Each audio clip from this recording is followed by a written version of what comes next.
Hello, hello. Thank you, Dean Miller. Welcome, faculty, family, friends, graduates, congratulations. Come on. It's terrific. Thank you. I was a little surprised to be asked to do this, quite frankly. I left high school in 1976. I didn't graduate till 1985. You can do the math. I think Dean Miller and his office were playing a little game of what one thing is not like the other. Nevertheless, I'm here, and once I got here, it's interesting, Doris, you spoke about failure. I investigated a little bit of the commencement speech. You know, you go on YouTube and start checking these things out. Probably a colossal mistake, but I start seeing these themes, and one of the themes is failure. You see that come up frequently. The other is follow your passion. Follow your passion is usually delivered by a billionaire who slipped on a banana peel and is like, hey, do what I did, it's great. I couldn't go with failure though, Doris, and I'll tell you why. By the time I graduated from UC Irvine in 1985, I'd embraced quite a good deal of failure in my life. I had dropped out of high school when I was 16. I took a GED, started junior college, dropped out of that, went into construction, masonry, quit that. So, I was pretty adept at failing. What I think I want to speak about today is something I found far more challenging and something you're going to encounter, and that's success. Success is a really challenging thing to manage for a variety of reasons, not the least of which is our expectation of what it's going to provide. A lot of us are quasi-insurgents. We kind of come out of nowhere and we get some level of success. Then it lets us down. Not everybody comes out of the gate a Kobe or a Serena. We come from nowhere and we get a little bit of success. And for some reason, it doesn't provide for us what we think it will. So I'm going to speak a little bit about my situation, what went on, and how I dealt with that. I told you I dropped out of high school when I was 16. I got a lot of life experience for a few years. It's a nice euphemism. I traveled. I didn't do much of anything. But eventually, I got 60 units from Fullerton Junior College. And that was a really, really big deal for me. I got my associate's degree. That meant I could transfer to a four-year school. And not having graduated from high school, that meant a lot to me. They didn't have the Common App back then, so I drove to New York City to apply to NYU. That didn't work out well. The rejection was a long ride home. But once I got home, I came up with a new plan. UCLA. It's a great school, right? We've all heard of UCLA. I'd grown up being a basketball fan. That's reason enough to want to go to UCLA. John Wooden delivered all those national championships. I'd made a campus visit. It wasn't a proper admissions tour, but I saw the Ramones at Royce Hall. That counts for something. So I call up UCLA and I explain my situation to them. I say, hey, I've got my 60 units. I've got my associate's degree. I want to come be a Bruin. And they listened. And the good news is they said I could transfer in as a junior. They were willing to let me come to UCLA, and I was thrilled. This was a really, really big deal. There was just one little hitch. They were on a semester system. This is March. I couldn't start until September, and I'd already clowned it quite a bit, so I was anxious to get on with it. And they made a suggestion that would absolutely change the trajectory of my life. They told me about a school in Orange County. They told me about UC Irvine being on the trimester system, and I could start there in April. And all the classes that I took would count to going to UCLA. And I thought, well, this is a fantastic solution. I'll go to UC Irvine and then I'll transfer.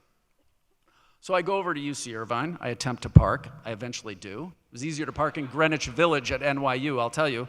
But I eventually park and I find my way and I enroll. And a little bit later, I wander over to the Student Center.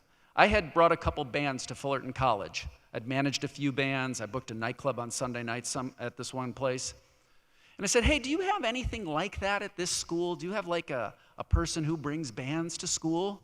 And they said, well, in fact, we do. We have a position called the concert commissioner. Commissioner, okay. So the concert commissioner is responsible for bringing artists to the 2,000-seat Crawford Hall auditorium. And there was another position called the soundstage commissioner. That person would bring bands to the 400-seat soundstage. Well, I applied for both of them. I figured, hey, if I don't get one, I'll get the other, right? I get both of them. I get both jobs. I don't know if nobody else applied. I don't know if it's because I'm considerably older than everybody else. I have a little experience, but I get both jobs, and it's fantastic. I mean, I'm having the time of my life.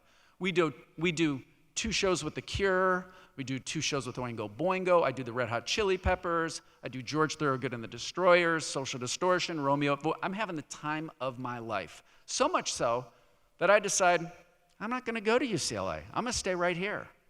Now, I don't realize it at the time, but this is the foundation of my career. This is absolutely the foundation of my career. The relationships and friends that I would make back then, I have to this day. So it's Saturday in June, and I'm graduating over in Eldridge Park before Bren Center was built. I've already got a job. On Monday, I start work at Avalon Attractions, the largest concert promoter in Southern California. They're doing 4 shows with Bruce Springsteen at the Los Angeles Coliseum, 80,000 people a night. He's doing his Born in the USA tour. And I've made a relationship with these people, and they need some extra help. For this, I will drive from Costa Mesa to Encino every day.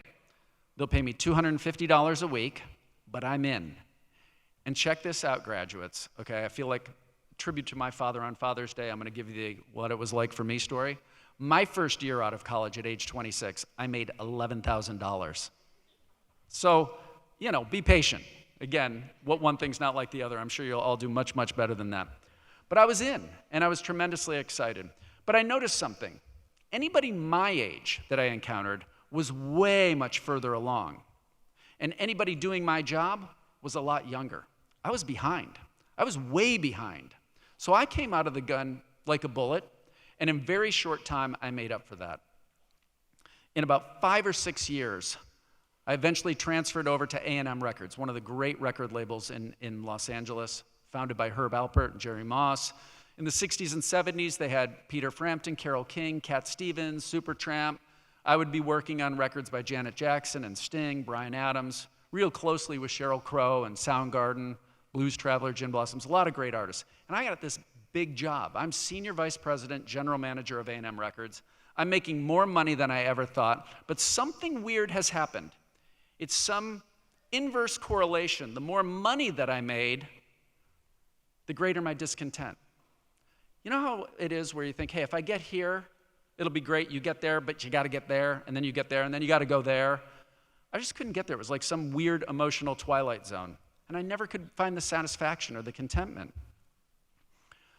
In his book, The Road to Character, the great New York Times journalist David Brooks talks about resume virtues versus eulogy virtues.